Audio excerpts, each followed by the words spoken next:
আমাদের পক্ষ থেকে যেন আমরা এই ধরনের কাজকর্ম থেকে বিরত থাকি। আর যদি আমরা আমাদের জনাব তারেক রহমান আমাদের জনাব তাদের যে 31 দফা ঘোষণা করেছেন, সেই 31 দফা আমাদের রুট লেভেল পর্যন্ত সবাই সাধারণকে যেন এই বিষয়ে আমরা অবগত করি। 31 দফা একটা বিষয়, একটা পয়েন্ট আমি আজকে যেটা মানুষ সহজেই লুপে নেবে, যে প্রত্যেক ফ্যামিলিকে একটা প্রত্যেক ওয়ার্ড থেকে শুরু করবে, প্রত্যেক ফ্যামিলিকে কার্ড সিস্টেম, সবাইকে একটা রেশনিংয়ের ব্যবস্থা করা হবে।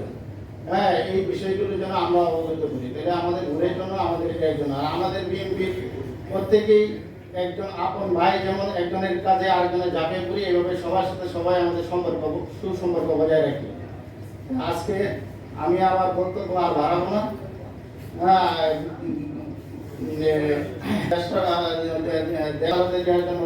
এবং তারেক রহমান দ্রুত দেশে এসে আমাদের পাশে দ্রুত দেশে আসেন, সেই জন্য আমরা